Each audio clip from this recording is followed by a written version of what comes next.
ಇಲ್ಲಿಂದ ಹಿಡಿದು ಗ್ರೋತ್ ಎಷ್ಟು ಸಿಕ್ಕಿದೆ ಇಲ್ಲಿ ನೋಡಿ, 2300% ಗ್ರೋತ್ ಸಿಕ್ಕಿದೆ. ನಮ್ಗೆ ಇದು ಯಾವಾಗ ಬಂದಿದೆ ಈ ಸ್ಟಾಕು? 1/4/2020 ಬಂದಿರೋದು. ಇದು 1/4/2020 ಕ್ಯಾಂಡಲ್ ಬಂದು ಎಕ್ಸಾಕ್ಟ್ಲಿ ಇಲ್ಲಿ.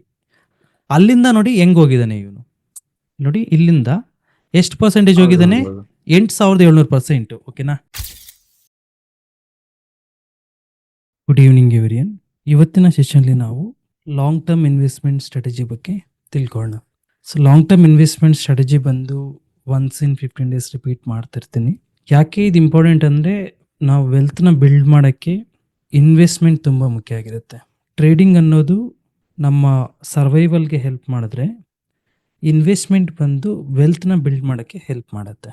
ನೀವು ಯಾರೇ ಒಬ್ಬ ಸಕ್ಸಸ್ಫುಲ್ ಸ್ಟಾಕ್ ಮಾರ್ಕೆಟ್ ಪರ್ಸನ್ನ ತಗೊಳ್ಳಿ, ವೆಲ್ತ್ ಬಿಲ್ಡ್ ಮಾಡಿರೋರು ಅಂದರೆ ಹೈಲಿ ಸಕ್ಸಸ್ಫುಲ್ ಪರ್ಸನ್ಸು, ಅವರು ಇನ್ವೆಸ್ಟ್ಮೆಂಟ್ ಮುಖಾಂತರನೇ ಆ ಲೆವೆಲ್ ಆಫ್ ಸಕ್ಸಸ್ನ ಗಳಿಸಿರ್ತಾರೆ. ಟ್ರೇಡಿಂಗಲ್ಲಿ ಲಿಮಿಟೇಷನ್ ಇರುತ್ತೆ, ಯಾಕಂದರೆ ಲಿಕ್ವಿಡಿಟಿ ಅನ್ನೋ ಒಂದು ಪದ ಅಲ್ಲಿ ಆ್ಯಡ್ ಆಗುತ್ತೆ. ಸೊ ಯಾವಾಗ ನಮಗೆ ಲಿಕ್ವಿಡಿಟಿ ಲಿಮಿಟೇಷನ್ಸ್ ಇರುತ್ತೋ ಅವಾಗ ನಾವು ನಮ್ಮ ಹತ್ರ ಜಾಸ್ತಿ ಕ್ಯಾಪಿಟಲ್ ಇದ್ದರೂ ಸಹ ನಾವು ಟ್ರೇಡ್ ಮಾಡೋಕ್ಕಾಗಲ್ಲ ಒಂದೊಂದ್ಸರಿ ಅಷ್ಟು ಬಿಗ್ ಕ್ಯಾಪಿಟಲ್ನ ಇಟ್ಕೊಂಡು.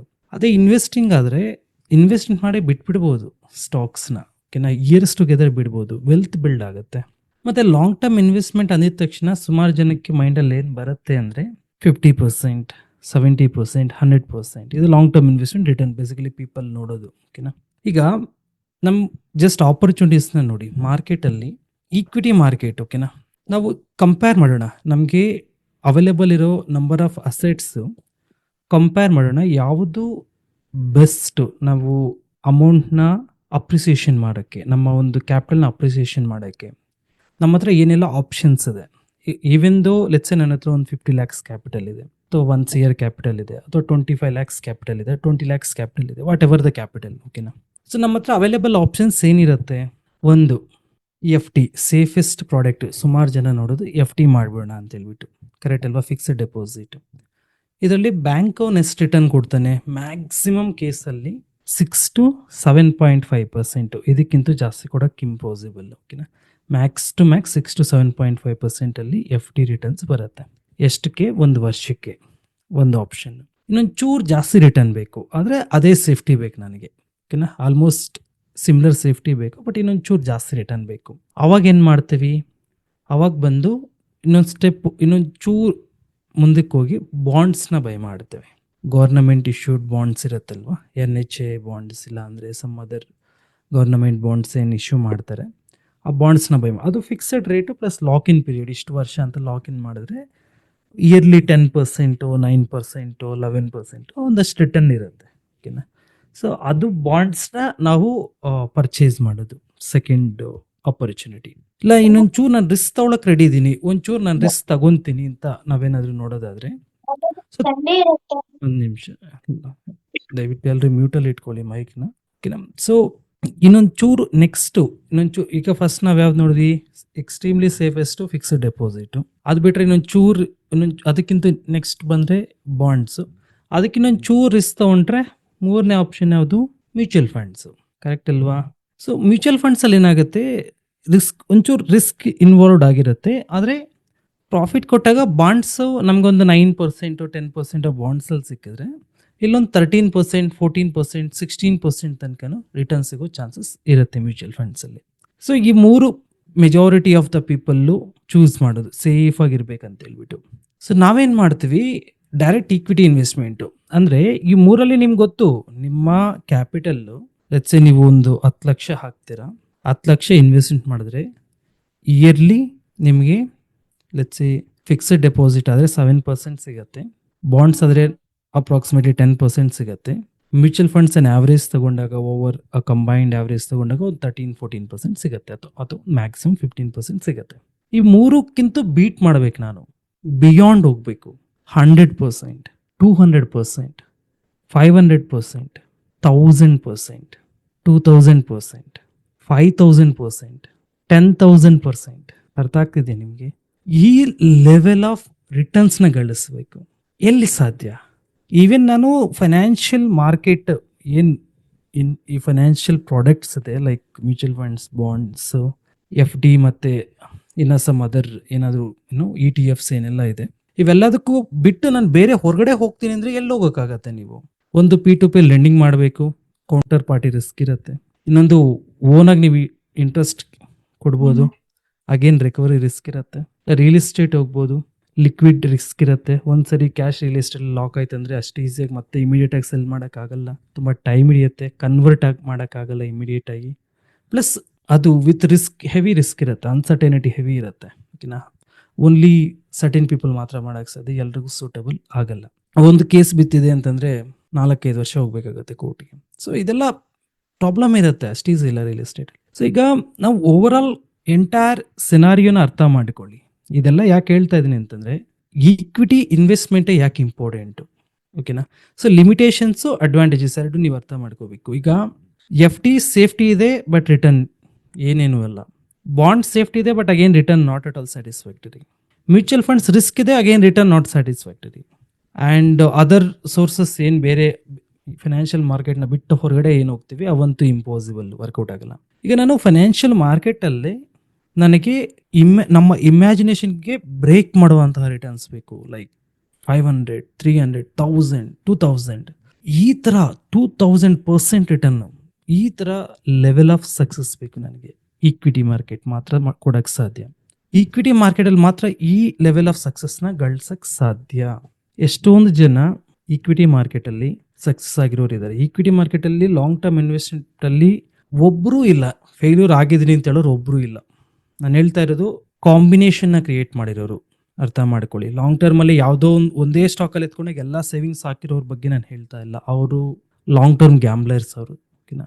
ನಾನು ಹೇಳ್ತಾ ಇರೋದು ಒಂದು ಕಾರ್ಪಸ್ನ ಬಿಲ್ಡ್ ಮಾಡಿರ್ತಾರಲ್ವ, ಅಂದರೆ ಒಂದು ಕಾಂಬಿನೇಷನ್ ಆಫ್ ಸ್ಟಾಕ್ಸಲ್ಲಿ ಇನ್ವೆಸ್ಟ್ಮೆಂಟ್ ಮಾಡಿರೋ ಲಾಂಗ್ ಟರ್ಮ್ ಇನ್ವೆಸ್ಟರ್ಸು ಯಾರೂ ಒಂದು ಫೇಲ್ ಆಗಿಲ್ಲ.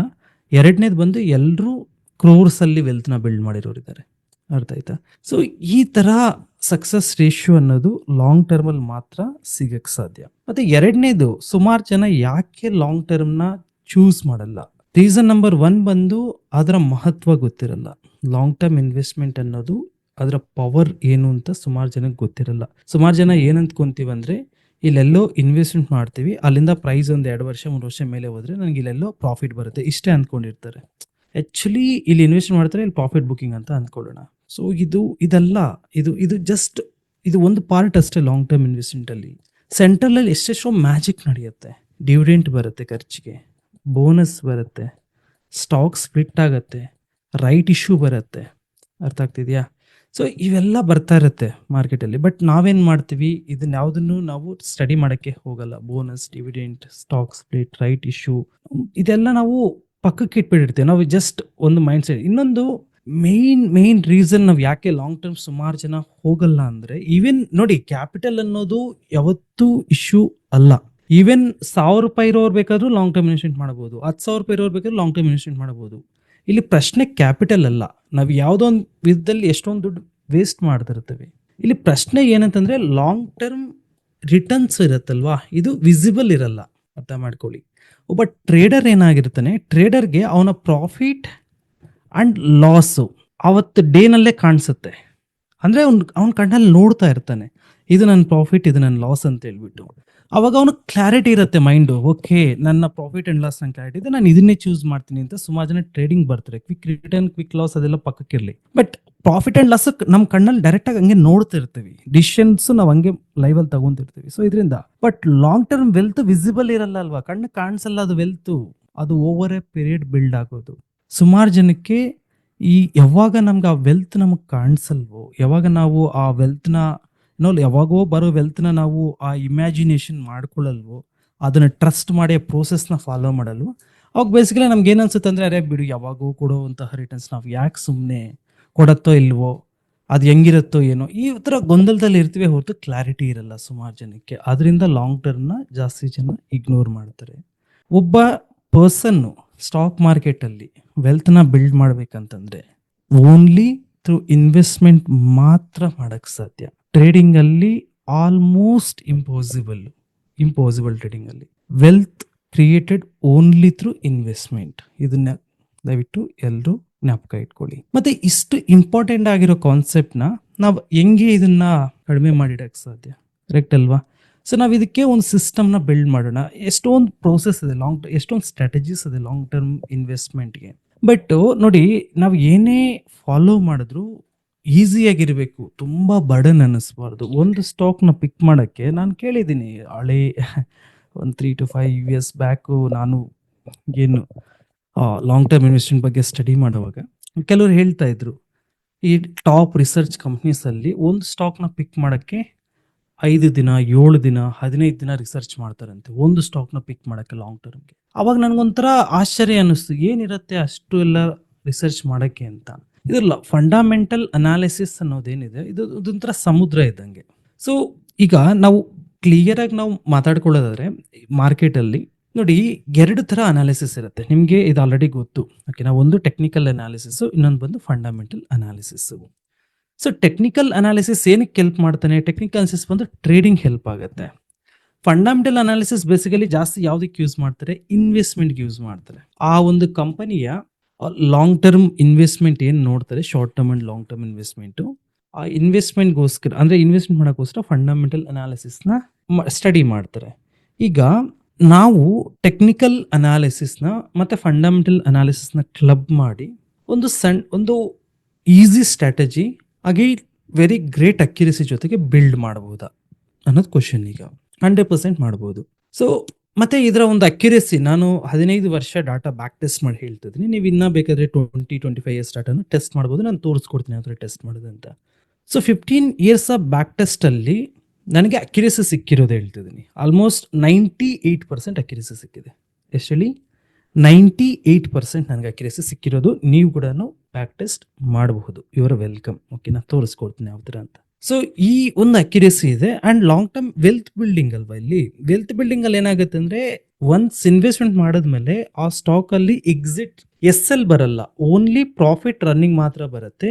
ಸೊ ನಾನು ಏನು ಹೇಳ್ತೀನಿ ಅಂದರೆ, ಎಷ್ಟೊಂದು ಸ್ಟಾಕ್ಸು ನಾವು ಒಂದು ಹಂತದಲ್ಲಿ ನಾವು ಪ್ರಾಫಿಟ್ ಬುಕ್ ಮಾಡ್ತೀವಿ, ರಿಮೈನಿಂಗ್ ಬಿಟ್ಬಿಡ್ಬೇಕು ಅಟ್ಲೀಸ್ಟ್ ಒಂದು 5 years, 10 years, 15 years ನೆಕ್ಸ್ಟ್ ಜನ್ರೇಷನ್ಗೆ ಪಾಸ್ ಮಾಡಿಬಿಡ್ಬೇಕು ಎಷ್ಟೊಂದು ಸ್ಟಾಕ್ನ. ಅವಾಗ ಏನಾಗುತ್ತೆ ಅಂದರೆ ವೆಲ್ತ್ ಹಂಗೆ ವೆಲ್ತ್ ಟ್ರಾನ್ಸ್ಫರ್ ಆಗುತ್ತೆ ಇನ್ನೊಬ್ಬರಿಗೆ. ಓಕೆನಾ. ನೀವು ಇವಾಗ ನೀವು ನಿಮ್ಮ ಫ್ಯಾಮಿಲಿನಲ್ಲಿ 3rd generation 4th generation ನೀವು ಇದ್ದೀರಾ ಅಂತ ತಿಳ್ಕೊಳ್ಳಿ. ಸೊ ನೀವು ಈಗ ಇವತ್ತಿಂದ ನೀವು ವೆಲ್ತ್ ಬಿಲ್ಡ್ ಮಾಡ್ತೀರಾ, ನೆಕ್ಸ್ಟ್ 10 years ಅಲ್ಲಿ ಅಥವಾ ನೆಕ್ಸ್ಟ್ 5 to 10 years ಅಲ್ಲಿ ನೀವು 100% ವೆಲ್ತ್ ಬಿಲ್ಡ್ ಮಾಡ್ತೀರಾ ಅಂತ ತಿಳ್ಕೊಳ್ಳಿ. ಆ ವೆಲ್ತ್ ಅನ್ನೋದು ನೀವೊಬ್ಬರೇ ಅದನ್ನ ಕ್ಲೋಸ್ ಮಾಡಬಾರ್ದು. ಆ ವೆಲ್ತ್ ನಿಮ್ಮ ಎಂಟೈರ್ ಬರೋ ಫ್ಯಾಮಿಲಿ ಟ್ರಾನ್ಸ್ಫರ್ ಆಗ್ತಾ ಹೋಗಬೇಕು ವೆಲ್ತ್. ಅಂಡ್ ಅಗೇನ್ ನಿಮ್ಮ ಮುಂದೆ ನಿಮ್ಮ ಮಕ್ಕಳು ಅಥವಾ ನೀವು ಯಾರು ಆ ವೆಲ್ತ್ನ ಟ್ರಾನ್ಸ್ಫರ್ ಮಾಡ್ತೀರಾ ಅವ್ರಿಗೂ ಸಹ ಈಕ್ವಲ್ ನಾಲೆಜ್ನ ಶೇರ್ ಮಾಡಿ ಇದನ್ನ ಹೇಳಿ ಕೊಡಬೇಕು, ಈ ಥರ ಟ್ರಾನ್ಸ್ಫರ್ ಮಾಡ್ಬೇಕಂತ ಹೇಳ್ಬಿಟ್ಟು. ಅವಾಗ ಏನಾಗುತ್ತೆ, ನಾಲೆಜ್ ಪ್ಲಸ್ ವೆಲ್ತ್ ಎರಡೂ ಟ್ರಾನ್ಸ್ಫರ್ ಆಗ್ತಾ ಹೋಗುತ್ತೆ. ಸೊ ಇದು ಒಂದು ಥಿಂಗ್. ಮತ್ತೆ ಎರಡನೇದು ಬಂದು ಇಂಡಿಯನ್ ಮಾರ್ಕೆಟಲ್ಲಿ, ಇಂಡಿಯನ್ ಎಕಾನಮಿಲಿ ಎಷ್ಟೊಂದು ಚಾಲೆಂಜಸ್ ಇದೆ politically and other market structure wise ನೋಡಿದಾಗ ಎಷ್ಟೊಂದು ಚಾಲೆಂಜಸ್ ಇದೆ. ಆಲ್ಮೋಸ್ಟ್ ಈಗ ರೀಸೆಂಟ್ ಗ್ರೋತ್ ಅಂತೂ ಎಕ್ಸ್ಟ್ರೀಮ್ಲಿ ಲಾಸ್ಟ್ 1.5 year ಇಂದ ಆಲ್ಮೋಸ್ಟ್ ಲಾಸ್ಟ್ 2 years ಇಂದ ನಿಫ್ಟಿ ಪರ್ಫಾರ್ಮೆನ್ಸ್ ಆಲ್ಮೋಸ್ಟ್ ನಿಲ್ ಇದೆ, ಈವನ್ ನೆಗೆಟಿವ್ ಅಲ್ಲಿ ಹೋಗ್ತಾ ಇದೆ. ಬಟ್ ಸ್ಟಿಲ್ ಸೊ ಎಮರ್ಜಿಂಗ್ ಎಕಾನಮೀಸಲ್ಲಿ ನಮ್ಮದು ಒಂದು, ಗ್ರೋಯಿಂಗ್ ಎಕಾನಮೀಸಲ್ಲಿ ಇಂಡಿಯಾನು ಒಂದು. ಓಕೆನಾ. ಸೊ ಈಗ ಈ ಚಾಲೆಂಜಸ್ನೆಲ್ಲ ಕರೆಕ್ಟ್ ಮಾಡಿಕೊಂಡು, ಇಫ್ ಇನ್ ಕೇಸ್ ಗೌರ್ನಮೆಂಟ್ ಏನಾದರೂ ಇನ್ನೂ ಒಳ್ಳೆ ರೀತಿ ಕಂಟ್ರಿನ ಫೋಕಸ್ ಮಾಡಿದ್ರೆ, ಅಥವಾ ಮೇ ಬಿ ಗೌರ್ನಮೆಂಟ್ ಚೇಂಜ್ ಆಗಿ ಬರೋ ಗೌರ್ನಮೆಂಟ್ ಫೋಕಸ್ ಮಾಡಿದ್ರೆ, what ever the challenges could be, ಅವರು ಅರ್ಥ ಮಾಡ್ಕೊಂಡು ಅದನ್ನ ಎಲ್ಲ ಸಾಲ್ವ್ ಮಾಡಿ ನಮ್ಮ ಎಕಾನಮಿ ಮೇಲೆ ಇನ್ನೂ ಒಳ್ಳೆ ಫಾರಿನ್ ಇನ್ವೆಸ್ಟ್ಮೆಂಟ್ನ ತಗೊಂಬರೋದು, ಇನ್ನು ಸುಮಾರು ವೇಸಲ್ಲಿ ಜಾಬ್ ಆಪರ್ಚುನಿಟೀಸ್ನ ಕ್ರಿಯೇಟ್ ಮಾಡೋದು, ಈ ಥರ ಎಲ್ಲ ಮಾಡಿದ್ರೆ ಡೆಫಿನೆಟ್ಲಿ ನಮ್ಮ ಕಂಟ್ರಿ ಎಕಾನಮಿ ಇನ್ನೂ ಚೆನ್ನಾಗಿ ಪರ್ಫಾರ್ಮ್ ಆಗುತ್ತೆ. ಈ ಎಕಾನಮಿ ಯಾವಾಗ ಪರ್ಫಾರ್ಮ್ ಆಗುತ್ತೋ ಆಬ್ವಿಯಸ್ಲಿ ಸ್ಟಾಕ್ ಮಾರ್ಕೆಟು ತುಂಬ ಹೆಲ್ದಿ ಆಗಿರುತ್ತೆ. ಸೊ ಹೆಲ್ದಿ ಸ್ಟಾಕ್ ಮಾರ್ಕೆಟು ಯಾವತ್ತು ಗ್ರೋತ್ ರೆಪ್ರೆಸೆಂಟ್ ಮಾಡುತ್ತೆ. ಅರ್ಥ ಆಗ್ತಿದೆಯಾ?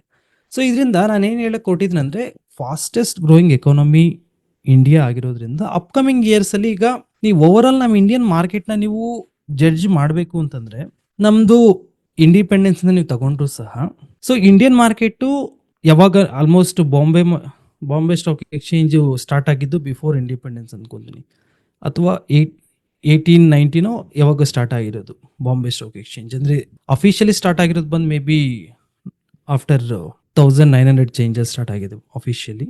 And online trading system start ಆಗಿರೋದು 1996. 1992 96 ಈ ಬಿಟ್ವೀನಲ್ಲಿ ಸ್ಟಾರ್ಟ್ ಆಗಿರೋದು ಯಾವುದು ಆನ್ಲೈನ್ ಟ್ರೇಡಿಂಗ್ ಸಿಸ್ಟಮ್. NSE ಮತ್ತು BSE. NSE ಎಸ್ಟಾಬ್ಲಿಷ್ ಆಗಿದ್ದೆ 1992 ನಲ್ಲಿ, ಓಕೆನಾ, ನಮ್ಮ ಇಂಡಿಯಾದಲ್ಲಿ. ಸೊ ಈಗ ಈ ಒಂದು ಪ್ರೋಸೆಸ್ನ ನೀವು ನೋಡಿದ್ರೆ ಆ ಪರ್ಟಿಕ್ಯುಲರ್ ಟೈಮಿಂದ ನಾವು ನೋಡೋದಾದ್ರೆ, ಆನ್ಲೈನ್ ಬಂದಿರೋ ಟೈಮಿಂದ ನೋಡೋದಾದ್ರೆ, ಎಕಾನಮಿ ವರ್ಸಸ್ ಸ್ಟಾಕ್ ಮಾರ್ಕೆಟ್ ಎರಡನ್ನೂ ನಾವು ಪ್ಯಾರಲಲ್ಲಿ ನೋಡೋದಾದ್ರೆ, ಲೆಟ್ಸ್ ಸೇ ಅವಾಗ 0.3 0.5 ಟ್ರಿಲಿಯನ್ ಎಕಾನಮಿ ಇತ್ತು. ಅಲ್ಲಿಂದ 1 ಟ್ರಿಲಿಯನ್ ಎಕಾನಮಿ ಆಯಿತು. 1 2 ಟ್ರಿಲಿಯನ್ ಎಕಾನಮಿ ಆಯಿತು ಯಾವಾಗ almost Manmohan Singh prime minister ಇದ್ದಾಗ, ಓಕೆನಾ. ಅದಾದಮೇಲೆ ಮೋದಿ ಗೌರ್ನಮೆಂಟ್ ಬಂದಾಗ ಅರೌಂಡ್ 2.5 ಎಷ್ಟೋ ಇತ್ತು, ಅದು ಬಂದು 3.54 ಟ್ರಿಲಿಯನ್ ಎಕಾನಮಿ ತನಕ ರೀಚ್ ಆಗಿದೆ. ಕರೆಕ್ಟ್ ಅಲ್ವಾ? ಸೊ ಈಗ 4 ಚೇಂಜಸಲ್ಲಿ ರನ್ ಆಗ್ತಾ ಇದೆ, ಓಕೆನಾ. ಸೊ ಏನಾದರೂ ಮಾಡಿ 5 ಕ್ರಾಸ್ ಮಾಡಬೇಕಂತ ಸುಮಾರು ಪ್ರಯತ್ನಗಳು ಪಡ್ತಾ ಇದ್ದಾರೆ. ಅದು ವಾಟ್ ಎವರ್ ದ ಚಾಲೆಂಜಸ್ ಏನಿದೆಯೋ ಅದು ಎಕನಾಮಿಸ್ಟ್ಗೆ ಬಿಟ್ಬಿಡೋಣ, ನಮ್ಗೆ ಅವಶ್ಯಕತೆ ಇಲ್ಲ. ನಾನೇನು ಹೇಳಕ್ಕೆ ಕೊಟ್ಟಿದ್ದೀನಿ ಅಂದರೆ, ಗ್ರೋತ್ ವೈಸ್ ನೋಡಿದಾಗ, ಓಕೆನಾ, ಸಿ ಮಾರ್ಕೆಟ್ ಕ್ಯಾಪಿಟಲೈಸೇಷನ್ ಅನ್ನೋದು ಇನ್ಕ್ರೀಸ್ ಆಗ್ತಾನೆ ಹೋಗ್ತಾ ಇದೆಯಲ್ವ ಎವ್ರಿ ಡಿಕೇಡ್, ಎವ್ರಿ 10 years ಒಂದ್ಸಲಿ ಮಾರ್ಕೆಟ್ ಕ್ಯಾಪಿಟಲೈಸೇಷನ್ ಅನ್ನೋದು ಇನ್ಕ್ರೀಸ್ ಆಗ್ತಾ ಹೋಗ್ತಾ ಇದೆ. ಸೊ ನೆಕ್ಸ್ಟ್ 2 to 3 ಡಿಕೇಡ್ಸ್ ಬಂದಾಗ ಯಾವುದೇ ಪೊಲಿಟಿಕಲ್ ಪಾರ್ಟಿ ಬರಲಿ, ಮಾರ್ಕೆಟ್ ಅಂತೂ ಗ್ರೋತ್ ಹೋಗೇ ಹೋಗುತ್ತಾ. 4 ಟ್ರಿಲಿಯನ್ ಬಂದು 2 ಟ್ರಿಲಿಯನ್ಗಂತೂ ವಾಪಸ್ ಬರಲ್ಲ ಅಲ್ವಾ, ಅರ್ಥ ಮಾಡ್ಕೊಳ್ಳಿ. ಸೊ ಈ ಒಂದು ಗ್ರೋತ್ ರೇಟ್ ಅನ್ನೋದು ಇಂಡಿಯಾದಲ್ಲಿ at least next minimum 2 to 3 decades ನಾವು ಎಕ್ಸ್ಪೆಕ್ಟ್ ಮಾಡ್ಬೋದು ಗ್ರೋತ್ ರೇಟ್ನ. ಸೊ ನೆಕ್ಸ್ಟ್ 3 ಡಿಕೇಡ್ಸ್ಗೆ ಅಟ್ಲೀಸ್ಟ್ ಇನ್ನೊಂದು 4-5 ಟ್ರಿಲಿಯನ್ ಎಕಾನಮಿ ಆ್ಯಡ್ ಆಯ್ತಂದ್ರೆ ಅಪ್ರಾಕ್ಸಿಮೇಟ್ಲಿ ನಾವು 10 ಟ್ರಿಲಿಯನ್ ಎಕಾನಮಿ ಆದರೂ ಟಚ್ ಮಾಡ್ಬೋದಾ ಅಟ್ಲೀಸ್ಟು.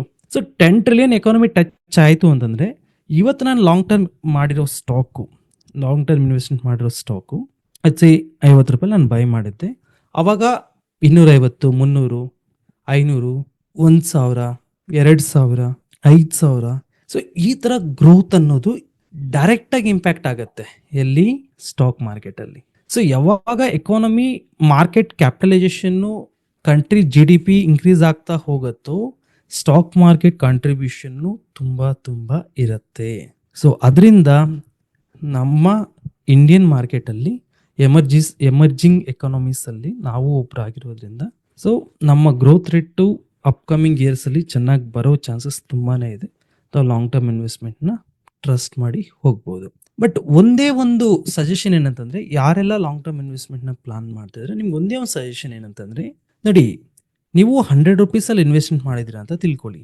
100ಇಂದ ಲೆಟ್ಸ್ 250 ರೂಪೀಸ್ ಹೋಗುತ್ತೆ, ಓಕೆನಾ.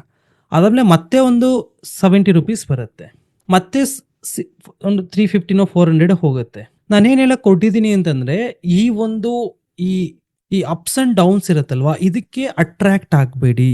ತುಂಬ ಅಪ್ ಹೋದಾಗ ಅಟ್ರ್ಯಾಕ್ಟ್ ಆಗೋದು, ಮತ್ತು ಎಲ್ಲ ಪ್ರಾಫಿಟ್ ವಾಪಸ್ ಹೋದಾಗ ಡಿಸ್ಟ್ರ್ಯಾಕ್ಟ್ ಆಗೋದು, ಬೇಜಾರು ಮಾಡ್ಕೊಳ್ಳೋದು ಬೇಡ.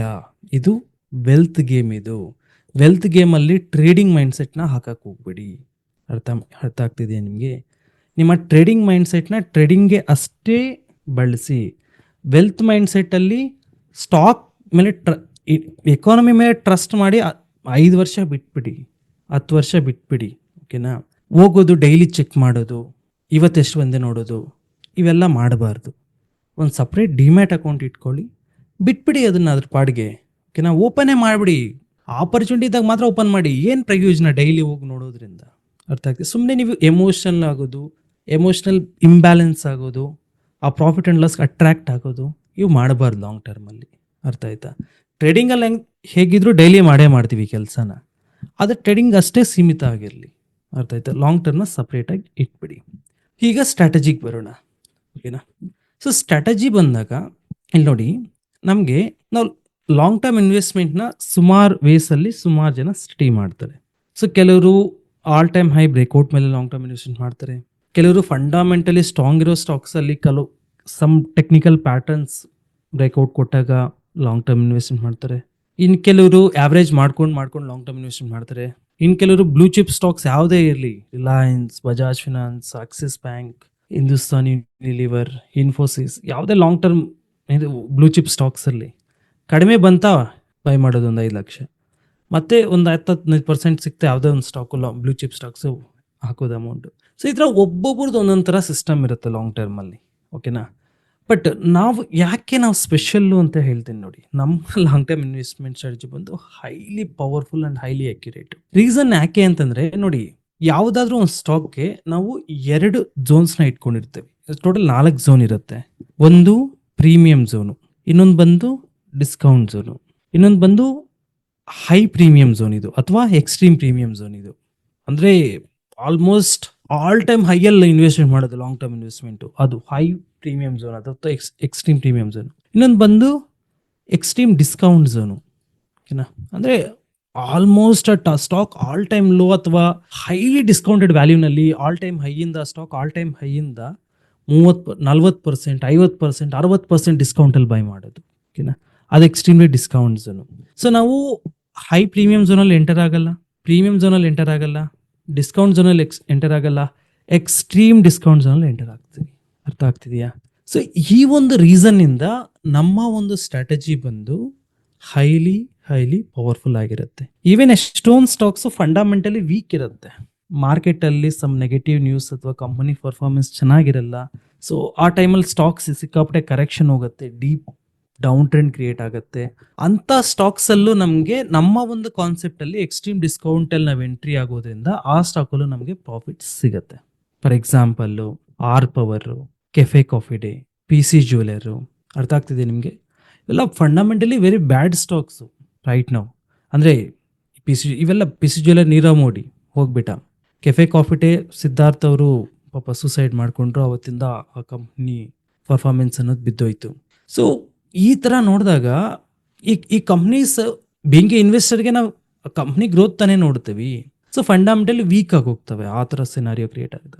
ಸೊ ಆ ಥರ ಕಂಪ್ನೀಸಲ್ಲೂ ನಾವು ಎಕ್ಸ್ಟ್ರೀಮ್ ಡಿಸ್ಕೌಂಟ್ ನಮಗೆ ಸಿಕ್ಕಿದಾಗ ನಮ್ಮ ಒಂದು ಕಾನ್ಸೆಪ್ಟಲ್ಲಿ ಎಷ್ಟೊಂದು ಸಲ ಮೇಲೆ ಹೋಗುತ್ತೆ. ನಾವು ಬ್ಯಾಕ್ ಟೆಸ್ಟ್ ಮಾಡೋಣ, ನಾನೇ ನಿಮ್ಗೆ ತೋರಿಸ್ಕೊಡ್ತೀನಿ ಬ್ಯಾಕ್ ಟೆಸ್ಟ್ ಮಾಡೋದ್ರಿಂದ. ಸೊ ಇದು ನಮ್ಮ ಒಂದು ಸ್ಟ್ರಾಟಜಿ ಯಾಕೆ ಇಂಪಾರ್ಟೆಂಟ್ ಅಂದರೆ ಈ ಒಂದು ರೀಸನ್ನಿಂದ ನಮ್ಮ ಅಕ್ಯುರೇಸಿನ ಜಾಸ್ತಿ ಎಕ್ಸ್ಪೆಕ್ಟ್ ಮಾಡ್ತೀವಿ. ಓಕೆ, ಸೊ ಈಗ ನಾವು ಸ್ಟ್ರಾಟಜಿಗೆ ಹೋಗೋಣ, ಓಕೆನಾ. ಸೊ ಇನ್ನು ಸ್ಟ್ರಾಟಜಿನಲ್ಲಿ ಎಲ್ರಿಗೂ ನಾನು ಈ ಒಂದು ಸ್ಟ್ರಾಟಜಿನ ಕ್ರಿಯೇಟ್ ಮಾಡಿ ಕೊಟ್ಟಿದ್ದೀನಿ.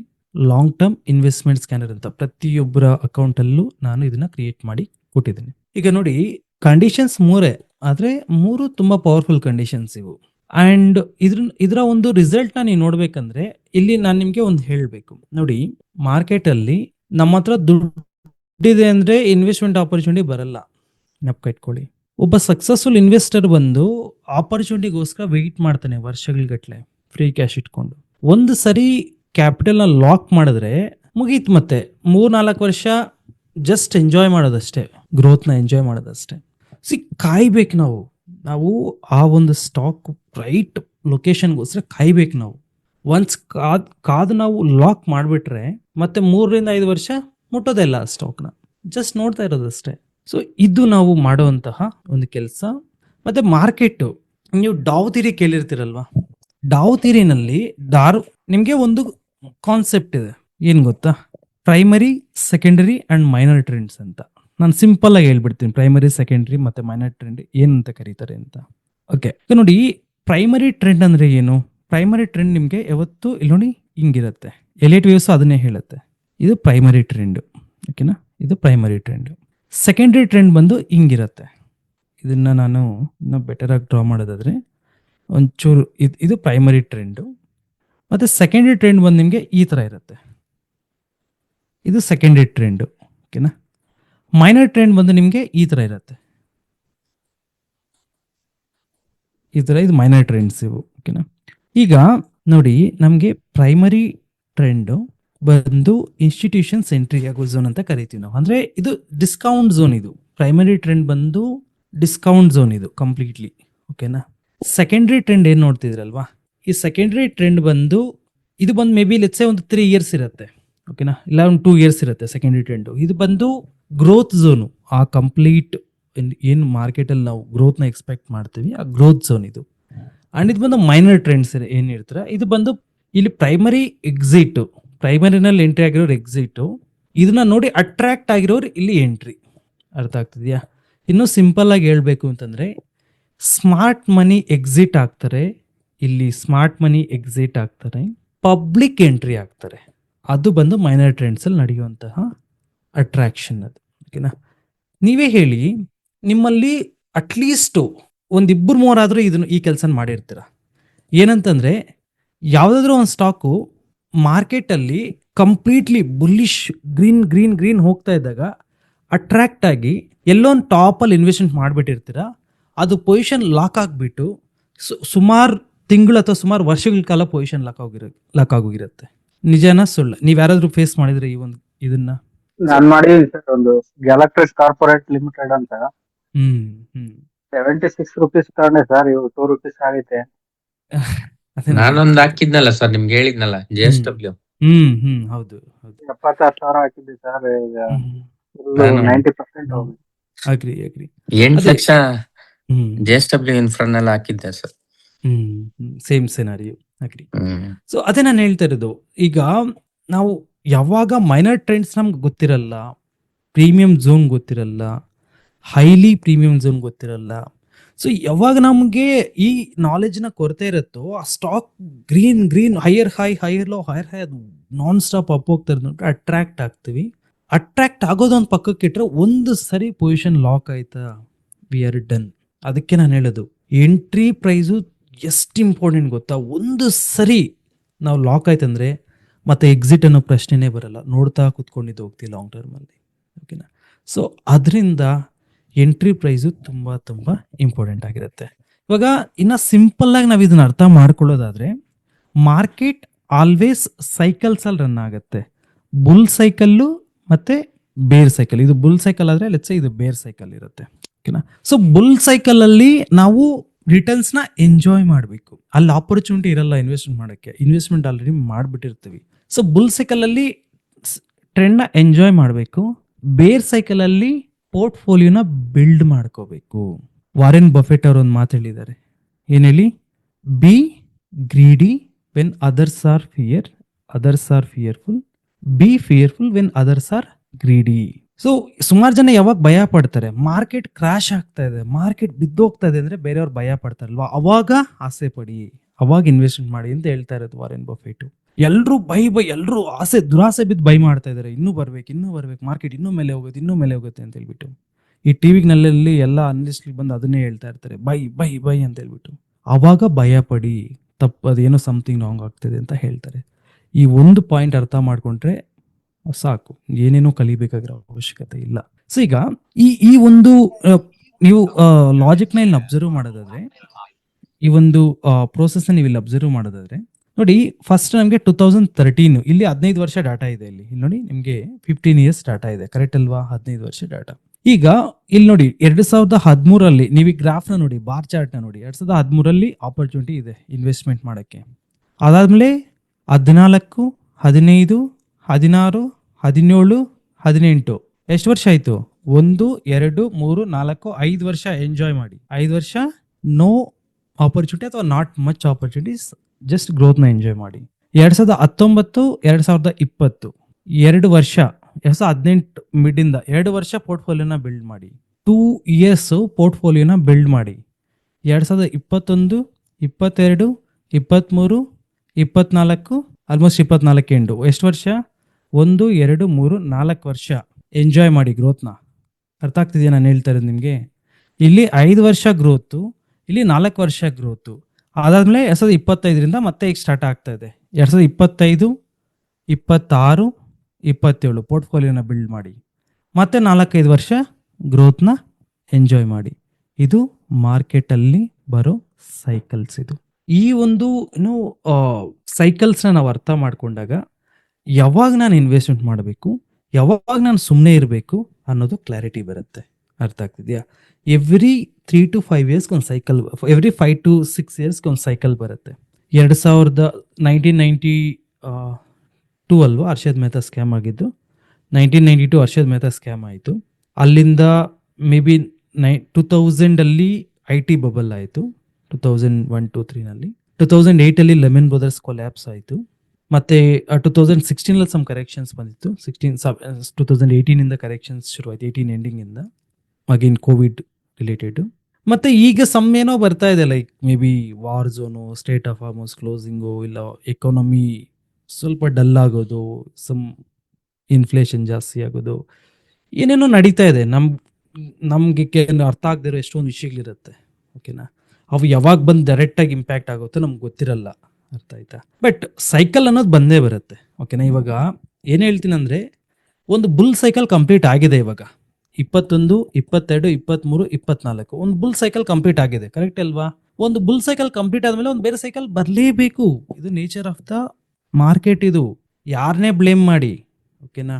But nature of the market ಅಂದ್ರೆ ಒಂದು ಬೇರೆ ಸೈಕಲ್ ಬರಲೇಬೇಕು. ಸೊ ಅದು ಬರುತ್ತೆ.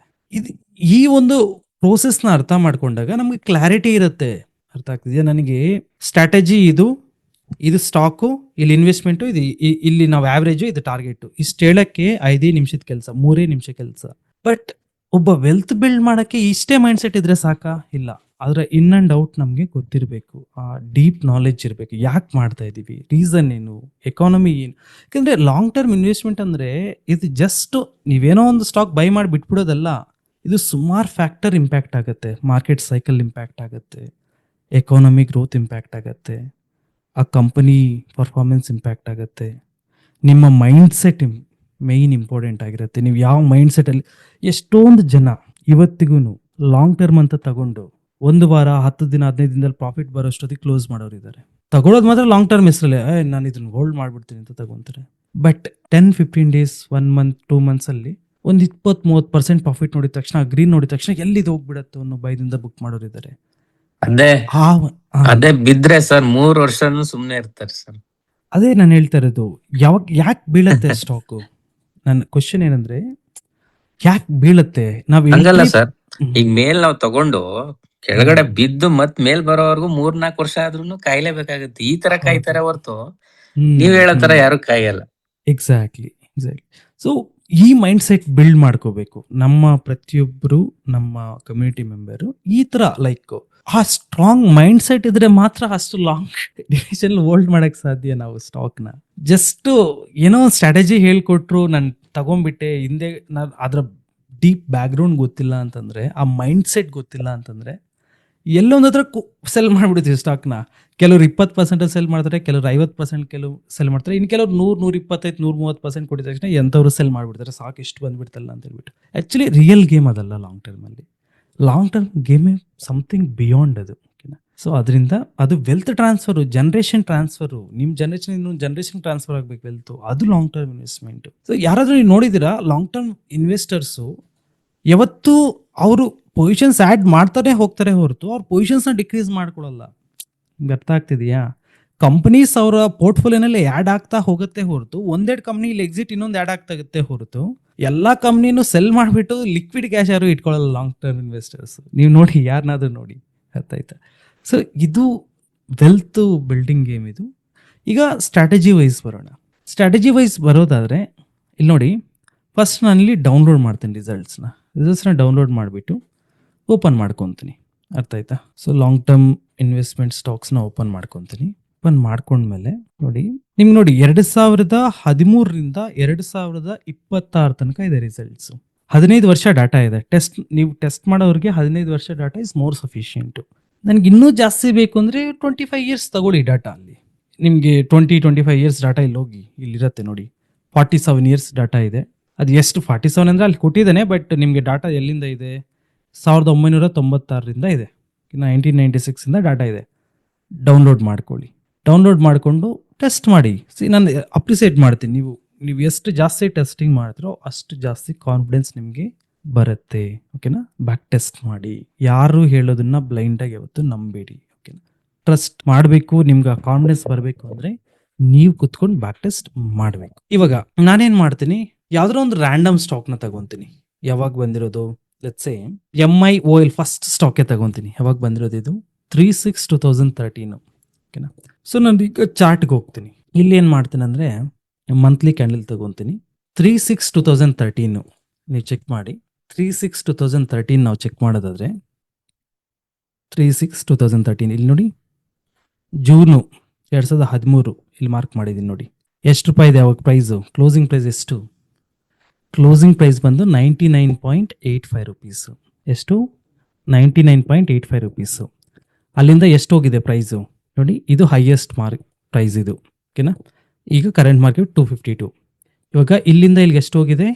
480% ಹೋಗಿದೆ. ಎಷ್ಟು? 480%. ಆದರೆ ನೀವು ಇಲ್ಲಿ ಇನ್ನೊಂದು ಅಬ್ಸರ್ವ್ ಮಾಡಿ, ಇಲ್ಲಿ ಬೋನಸ್ ಕೊಟ್ಟಿದ್ದಾನೆ. ಎಷ್ಟು ಕೊಟ್ಟಿದ್ದಾನೆ ಬೋನಸ್ಸು? 1:1. 1,000 ಶೇರ್ಸ್ ಇರೋ ಹತ್ರ ಇನ್ನೊಂದು 1000 ಶೇರ್ಸ್ ಆ್ಯಡ್ ಆಗಿದೆ. ಈ 480% ಇರೋದು ಬಂದು ಎಷ್ಟಾಗುತ್ತೆ? 480 ಪ್ಲಸ್ 480 860% ಆಗುತ್ತೆ ಗ್ರೋತ್ ರ್ಯಾಲಿ. ಸೊ 860% ರ್ಯಾಲಿ ಸಿಕ್ಕಿರೋದು ಈ ಒಂದು ಇದರಲ್ಲಿ, ಈ ಒಂದು ಲಾಸ್ಟ್ 10 ಇಯರ್ಸ್ ಜರ್ನಿನಲ್ಲಿ. ತರ ನೋಡಿ, ನೀವು ಸುಮಾರು ಸ್ಟಾಕ್ ಎಲ್ಲಾನು ಚೆಕ್ ಮಾಡ್ಕೊಂತ ಹೋಗಿ. ಓಕೆನಾ, ರೈಟ್ ನಾವು ನೀವು ಆ ಪ್ರೈಸ್ ಕಂಪೇರ್ ಮಾಡ್ಕೊಂಡ್ರು ನಿಮಗೆ ಒಳ್ಳೆ ಪ್ರಾಫಿಟ್ ಇದೆ. ನನಗೆ ನೋಡಿ, ಯಾವುದಾದ್ರೂ ತಗೊಳ್ಳಿ, ನಾನು ಪಿಕ್ ಮಾಡೋದಲ್ಲ, ನೀವೇ ಪಿಕ್ ಮಾಡ್ಕೊಳ್ಳಿ. ನೀವು ಇಷ್ಟ ಬಂದಿದ್ದ ಸ್ಟಾಕ್ ಪಿಕ್ ಮಾಡ್ಕೊಳ್ಳಿ, ನಿಮಗೆ ಒಳ್ಳೆ ಪ್ರಾಫಿಟ್ಟೇ ಕೊಟ್ಟಿರ್ತಾನೆ. ಲೆಟ್ಸೆ 110 2013 ಇದನ್ನ ಚೆಕ್ ಮಾಡಿ. 110 2013 ಈಗ ನೋಡಿ, ಇದು ಯಾವಾಗ ಬಂದಿರೋದು? 110 2013 ಅಲ್ವಾ? 110 2013 ಇಲ್ಲಿ ನೋಡಿ, ಮಾರ್ಕ್ ಮಾಡ್ತೀನಿ ನೋಡಿ, ಎಕ್ಸಾಕ್ಟ್ಲಿ ಇಲ್ಲಿ ಬಂದಿರೋದು. ಎಷ್ಟು ರೂಪಾಯಿ ತವಾಗ ಪ್ರೈಸು? ಕ್ಲೋಸಿಂಗ್ ಪ್ರೈಸ್ ಬಂದು 16 ರೂಪಾಯಿ 20 ಪೈಸೆಗೆ ಬಂದಿರೋದು ಇದು. ಓಕೆನಾ, ಆಲ್ ಟೈಮ್ ಹೈ ಎಷ್ಟು ಹೋಗಿದೆ? ಇಲ್ಲಿ 150 ರೂಪಾಯಿಗೆ ಹೋಗಿದೆ. ಬೋನಸ್ ಆದಮೇಲೆ ಬಂದಿರೋದು ಇದು. ಓಕೆನಾ, ಸೊ ಇಲ್ಲಿಂದ ಪ್ರೈಸ್ ಏನಾಗಿದೆ? ಇಲ್ಲಿಂದ ನೋಡಿ ಅಪ್ರಿಸಿಯೇಷನ್ ಎಷ್ಟು ಸಿಕ್ಕಿದೆ?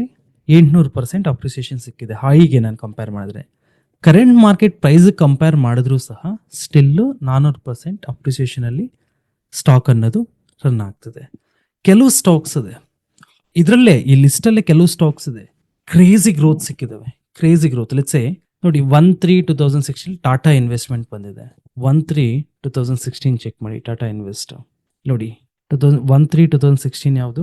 ಮಾರ್ಚು 2016 ಇಲ್ಲಿ ಬಂದಿರೋದು ಟಾಟಾ ಇನ್ವೆಸ್ಟು. ಓಕೆನಾ, ಎಷ್ಟು ರೂಪಾಯಿ ಇತ್ತು ಅವತ್ತು? 48 ರೂಪಾಯಿ ಇತ್ತು. ಮತ್ತು ಅಲ್ಲಿಂದ ಗ್ರೋತ್ ಎಷ್ಟಾಗಿದೆ? ಇಲ್ಲಿ ಸ್ಪ್ಲಿಟ್ ಆಗಿದೆ ಸ್ಟಾಕು.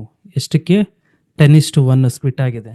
ಸೊ ಈಗ ನೀವು ಟಾಟಾ ಇನ್ವೆಸ್ಟ್ನ ನೀವು ಇಲ್ಲಿ ಅಬ್ಸರ್ವ್ ಮಾಡೋದಾದರೆ, ಇಲ್ಲಿಂದ ಹಿಡಿದು ಗ್ರೋತ್ ಎಷ್ಟು ಸಿಕ್ಕಿದೆ ನೋಡಿ, 2300% ಗ್ರೋತ್ ಸಿಕ್ಕಿದೆ. ನನಗೆ ಯಾಕೆ ಈ ಸ್ಟ್ರಾಟಜಿನಲ್ಲಿ ಖುಷಿ ಗೊತ್ತಾ? ಮೆಜಾರಿಟಿ ಆಫ್ ದ ಟೈಮ್ಸು ನಮ್ಮ ಎಂಟ್ರಿ ಪ್ರೈಸ್ ಇರುತ್ತಲ್ವ ಲಾಂಗ್ ಟರ್ಮ್ ಇನ್ವೆಸ್ಟ್ಮೆಂಟಲ್ಲಿ, ಅಲ್ಲಿಂದನೇ ಸ್ಟಾಕ್ ಅನ್ನೋದು ಕ್ರೇಜಿ ಗ್ರೋತ್ ಕೊಡ್ತಾನೆ, ಅಲ್ಲಿಂದನೇ ಕೊಡ್ತಾನೆ. ಮೆಜಾರಿಟಿ ಆಫ್ ದ ಟೈಮ್ಸು ಅಲ್ಲಿಂದನೇ ಬೌನ್ಸ್ ಆಗಿ ಹ್ಯೂಜ್ ಅಪ್ ಮೂವ್ ಹೋಗ್ತಾನೆ.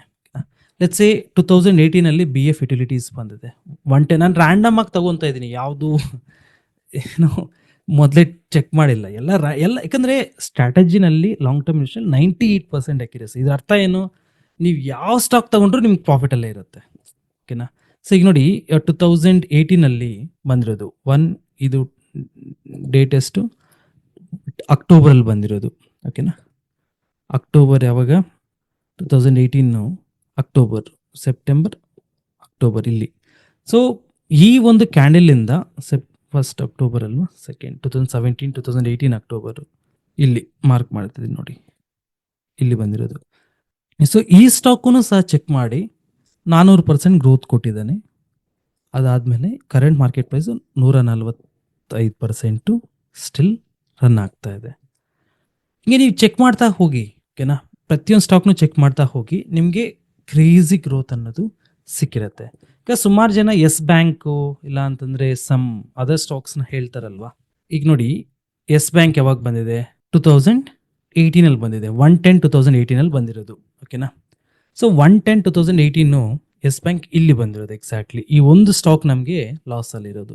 ಎಲ್ಲ ಸ್ಟಾಕ್ ಕಂಪೇರ್ ಮಾಡಿದ್ರೆ ನಾನು 98% ಅಂತ ಹೇಳಿದ್ನಲ್ವಾ, 98% ಜಸ್ಟ್ 2% ಲಾಸ್ ಪ್ರೊಬ್ಯಾಬಿಲಿಟಿ ಇದೆಯಲ್ವಾ, ಆ 2% ಲಾಸ್ ಪ್ರೊಬ್ಯಾಬಿಲಿಟಿ ಇದು ಒಂದು ಸ್ಟಾಕು ಆ್ಯಡ್ ಆಗುತ್ತೆ ನಮಗೆ. ಇಲ್ಲಿ ಬಂದಿರೋದು ಎಕ್ಸಾಕ್ಟ್ಲಿ ಅಕ್ಟೋಬರ್ 2018 191 ರೂಪಾಯಿ ಬಂದಿರೋದು. ಈಗ 22 ರೂಪೀಸಲ್ಲಿ ಅದು ಟ್ರೇಡು ರನ್ ಆಗ್ತಾ ಇದೆ. ಅದಾದಮೇಲೆ ಅದು ಬೇರೆ ಯಾವ ಸ್ಟಾಕ್ ಆದರೂ ತಗೊಳ್ಳಿ. ಲೆಟ್ಸ್ ಸೇ 2018 ಇಂಡೋಟೆಕ್ 110 2018 ಯಾವುದನ್ನಾದರೂ ಚೆಕ್ ಮಾಡಿ. ರೇರ್ ಕೇಸ್ ನಿಮಗೆ ಲಾಸ್ ಸಿಗೋದು 110 2018. ಯಾವುದು? 110 ಬಂದು ಎಕ್ಸಾಕ್ಟ್ಲಿ ಇಲ್ಲಿ ಮಾರ್ಕ್ ಮಾಡ್ತೀನಿ ನೋಡಿ, ಇಲ್ಲಿ ಬಂದಿರೋದು. ಅದಾದಮೇಲೆ ಎಷ್ಟು ರೂಪಾಯಿಗೆ ಬಂದಿರೋದು? ಇದು 105 ರೂಪಾಯಿಗೆ ಬಂದಿರೋದು. ಇದು ಗೊತ್ತಾಗ್ತಿದೆಯಾ? 105 ರೂಪೀಸ್ಗೆ ಬಂದಿರೋದು. ಅಲ್ಲಿಂದ ಏನಾಗಿದೆ ಸ್ಟಾಕು? ಅಲ್ಲಿಂದ ನೋಡಿ ಎಷ್ಟು ರೈಸ್ ಆಗಿದೆ? 3700%. ಎಷ್ಟು? 3700% ಪ್ರೈಸ್ ರ್ಯಾಲಿ. ನಾನೇನು ಹೇಳಕ್ಕೆ ಕೊಟ್ಟಿದ್ದೀನಿ ಅಂದರೆ ನೋಡಿ, ಯಾವುದೋ ಒಂದು ರೇರ್ ಕೇಸಲ್ಲಿ ಈ ಥರ ಎಸ್ ಬ್ಯಾಂಕ್ ಅನ್ನೋ ಸ್ಟಾಕು ಲೆಟ್ಸ್ ಒಂದು 70-80% ಲಾಸ್ ಆಯಿತು, ಅಕ್ಸೆಪ್ಟ್ ಮಾಡೋಣ. ಈಗ ಲೆಟ್ಸೆ ಬೇರೆ ಸ್ಟಾಕ್ ಯಾವ್ದಾದ್ರು ತಗೊಳ್ಳೋಣ. ಕೆಲವು ಸ್ಟಾಕ್ಸ್ ಕ್ರೇಜಿ ಯಾವುದೋ ಒಂದು ನೋಡಿದ್ದೆ ಸರ್, 1,00,000% ಕೊಡ್ತೀನಿ. 1 lakh ಅಂದ್ರೆ ಏನ್? ಯಪ್ಪ.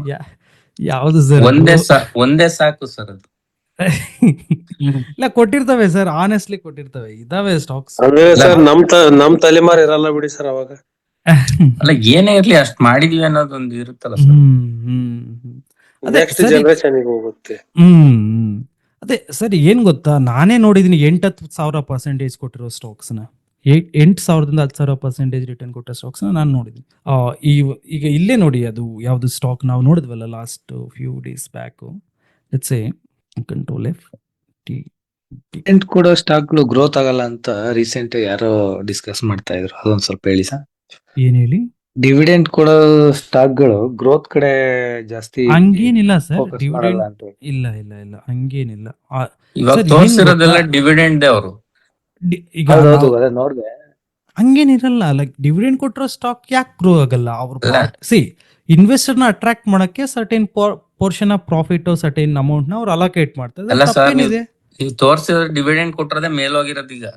ಅದೇ ನಾನು ಹೇಳ್ತಿರೋದು, ಹೌದು. ತಪ್ಪೇನಿದೆ ಅದ್ರಲ್ಲಿ? ಪ್ರತಿಯೊಂದು ತೋರ್ಸೋದ್ರಲ್ಲಿ ಪ್ರತಿಯೊಂದು ಡಿವಿಡೆಂಡ್ ಕೊಟ್ಟಿರೋದೆಲ್ಲ ತಪ್ಪಾಗಿ ಅದೇ ಈಗ ಯಾರೋ ಡಿಸ್ಕಸ್ ಮಾಡ್ತಾರೆ. ಈಗ ನೋಡಿ, ಈ ಸ್ಟಾಕ್ ನೋಡಿ ಸರ್, ಡಿವಿಡೆಂಟ್ ಸ್ಟಾಕ್ ಇದು ನೀವು ಒಂದ್ಸರಿ ಅಬ್ಸರ್ವ್ ಮಾಡಿ. ನಮ್ಗೆ ಇದು ಯಾವಾಗ ಬಂದಿದೆ ಈ ಸ್ಟಾಕು? 1/4/2020 ಬಂದಿರೋದು ಇದು. ಸೊ 1/4/2020 ಕ್ಯಾಂಡಲ್ ಯಾವುದು ಮಾರ್ಕ್ ಮಾಡ್ತೀನಿ ನೋಡಿ. 1/4/2020 ಕ್ಯಾಂಡಲ್ ಬಂದು ಎಕ್ಸಾಕ್ಟ್ಲಿ ಇಲ್ಲಿ. ಪ್ರೈಸ್ ಎಷ್ಟಿದೆ ಅವಾಗ? ಕ್ಲೋಸಿಂಗ್ ಪ್ರೈಸ್ ಅವಾಗ ಇದ್ದಿದ್ದು ಬಂದು 18 ರೂಪಾಯಿ 10 ಪೈಸೆನಲ್ಲಿ ಕ್ಲೋಸ್ ಆಗಿರೋದು ಈ ಕ್ಯಾಂಡಲ್, ಓಕೆನಾ? ಸೊ ನಾನು 18 ರೂಪಾಯಿ ಎಕ್ಸಾಕ್ಟ್ಲಿ ಆ ಒಂದು ಲೊಕೇಶನ್ ನಾನು ಮಾರ್ಕ್ ಮಾಡಿದ್ರೆ ಗ್ರೋತ್ನ ಅಲ್ಲಿಂದ ನೋಡಿ ಹೆಂಗ್ ಹೋಗಿದ್ದಾನೆ ಇವನು. ನೋಡಿ ಇಲ್ಲಿಂದ ಎಷ್ಟು ಪರ್ಸೆಂಟೇಜ್ ಹೋಗಿದ್ದಾನೆ? 8,700%, ಓಕೆನಾ? 8,700% ಒಂದು ಕಡೆ ಇರಲಿ, ಇನ್ನೊಂದು ಇಲ್ಲಿ ಸ್ಪ್ಲಿಟ್ ಆಗಿದೆ ನೋಡಿ, ಅಷ್ಟಕ್ಕೆ 10:2. ಸೊ 8,000ಕ್ಕೆ ಇನ್ನೊಂದು 1,500 to 1,000% ಆ್ಯಡ್ ಮಾಡಿ. ಸೊ ಓವರ್ ಆಲ್ ಆಗಿ ನಮಗೆ 10,000 ಚೇಂಜು, ಓಕೆನಾ, ನಮಗೆ ರಿಟರ್ನ್ ಕೊಟ್ಟಿರೋದು ಇದು. 10,000 ಚೇಂಜ್ ರಿಟರ್ನ್ ಕೊಟ್ಟಿದೆ. ಅಟ್ ದ ಸೇಮ್ ಟೈಮು ನೋಡಿ, ಈಗ ಲಾಸ್ಟ್ 6 ಇಯರ್ಸಲ್ಲಿ 5+ ಇಯರ್ಸಲ್ಲಿ 1, 2, 3, 4, 5, 6, 7, 8 ರೀಸೆಂಟಾಗಿ ಮೊನ್ನೆ ಯಾವಾಗ ಒಂದ್ಸರಿ 9 ಸರಿ ಡಿವಿಡೆಂಡ್ ಕೊಟ್ಟಿದ್ದಾನೆ ವಿತ್ 10,000+ ರಾಲಿ ಅನ್ನೋದು ಸ್ಟಾಕು ಹೋಗಿದೆ. ಕರೆಕ್ಟ್ ಅಲ್ವಾ? ಸೊ ಈ ತರ 500+ ಡಿವಿಡೆಂಡ್ಸ್. ಒಂದು ನಿಮಿಷ ಸರ್, ಯಾವುದು ಸರ್ ಸ್ಟಾಕ್ ಅದು? ಗಿರಿ ಸರ್, ತಪಾರಿಯನ ಅದ್ರ ಹೆಸರು? ಓಕೆ, ಚೆಕ್ ಮಾಡ್ತೀನಿ. 5,000 ನೀವೇ ಹೇಳಿದ್ರಿ ಸರ್, ಒಂದ್ಸರಿ ತೋರಿಸಿದ್ರಿ. ಇದು BSE ನಲ್ಲಿ ಮಾತ್ರ ಇದೆ. ಓಕೆ, ಇದಲ್ಲ, ಇದು BSE ಸ್ಟಾಕ್ಸ್ ನಾವು ಮುಟ್ಟಲ್ಲ ಬಿಡಿ.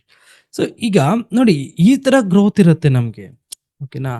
ಸೊ ನಾವು ಜಸ್ಟ್ ಸಿಸ್ಟಮ್ನ ಟ್ರಸ್ಟ್ ಮಾಡಿಬಿಟ್ಟು ಲಾಂಗ್ ಟರ್ಮ್ ವೆಲ್ತ್ನ ಬಿಲ್ಡ್ ಮಾಡಿದ್ರೆ ಸರ್, ಅದೇ ಯಾಕೆ ಇದ್ರ ಮೇಲೆ ಸುಮಾರು ಜನ ನಾವು ಮಾಡಕ್ ಪ್ರಯತ್ನ ಪಡಲ್ಲ ಅಂದ್ರೆ, ಇದು ಇನ್ವಿಸಿಬಲ್ ಅಲ್ವಾ?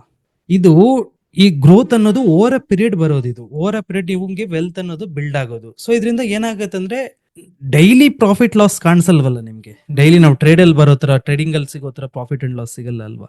ಇದು ಯಾವಾಗೋ ಒಂದು ನಮ್ಗೆ ಗೊತ್ತಿಲ್ಲ, ಪರ್ಫೆಕ್ಟ್ ಒಂದು ಟೆನ್ಯೂರ್ ನಾವು ಅಂದ್ಕೊಂಡಿರ್ತೀವಿ, ಬಟ್ ಆ ಟೆನ್ಯೂರ್ಲೇ ಬರುತ್ತೆ ಅಂತಾನು ಗ್ಯಾರಂಟಿ ಇರಲ್ಲ. ಪೇಷನ್ಸ್ ಇಟ್ಕೊಂಡು ಆ ರಿಟರ್ನ್ ಇಷ್ಟು ಬರುತ್ತೆ ಅಂತಾನು ನಾವು ನಮ್ಮ ಮೈಂಡಿನ ನಾವು ಕನ್ವಿನ್ಸ್ ಮಾಡ್ಬೇಕಾಗತ್ತೆ.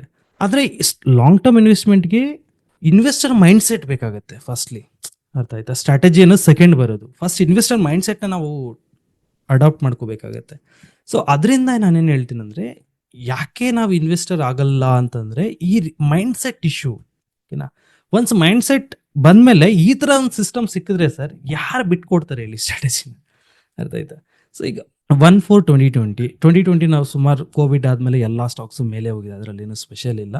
ಆಲ್ಮೋಸ್ಟ್ ಎಲ್ಲ 95%, 98% ಸ್ಟಾಕ್ಸ್ ಎಲ್ಲ ಮೇಲೆ ಹೋಗಿದ್ದಾವೆ. ಆದರೆ 2022ರಲ್ಲಿ ಕೊಚ್ಚಿನ್ ಶಿಪ್ ಯಾರ್ಡ್ ಬಂದಿತ್ತು.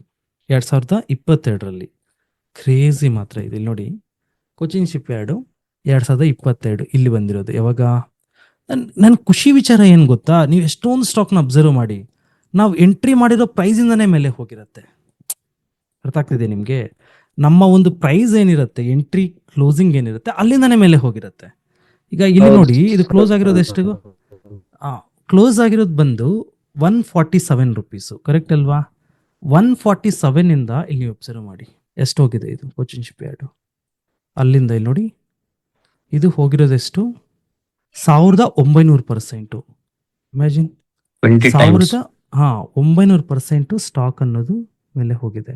ಪ್ಲಸ್ ಇದು ಸ್ಪ್ಲಿಟ್ ಆಗಿದೆಯಲ್ವಾ ಇಲ್ಲಿ 10:5ಗೆ 1900 2000% ಪ್ಲಸ್ ಇನ್ನೊಂದು 1000% ಆ್ಯಡ್ ಮಾಡಿ 3000% ಸ್ಟಾಕ್ ಅನ್ನೋದು ಅಪ್ರಿಸಿಯೇಟ್ ಆಗಿದೆ. ಇದು ಕ್ರೇಜಿ ಗ್ರೋತ್ ಇದು. ಓಕೆನಾ? ಈಗ ಸರ್ ಅದೇ ತರ 23 ಅಲ್ಲಿ ಚೆಕ್ ಮಾಡಿ ಸರ್ ಅದನ್ನ. 23ನಲ್ಲಿ ಇಲ್ಲಿ ಬಂದಿದೆ ನೋಡಿ, ಡಿಕ್ಸನ್ ಬಂದಿದೆ 1/2/2023. ಲೆಟ್ಸ್ ಸೇ ಡಿಕ್ಸನ್ನು 1/2/2023 ಯಾವಾಗ ಇಲ್ಲಿ ಬಂದಿರೋದು ಎಷ್ಟು ರೂಪಾಯಿಗೆ? ಆಲ್ಮೋಸ್ಟ್ 2800 ರುಪೀಸ್ ಬಂದಿರೋದು ಇದು. ಅಲ್ಲಿಂದ ಏನಾಗಿದೆ ಡಿಕ್ಸನ್ನು ನೀವು ಅಬ್ಸರ್ವ್ ಮಾಡಿ. ಇವಾಗ ಕರೆಂಟ್ CMPಗೆ ನೋಡಿದ್ರು 420% ಇದೆ. ಆಲ್ ಟೈಮ್ ಹೈಕ್ ನೋಡಿದ್ರೆ 550% ಹೋಗಿದೆ. ಕ್ರೇಜಿ ರಿಟರ್ನ್ ಅದು.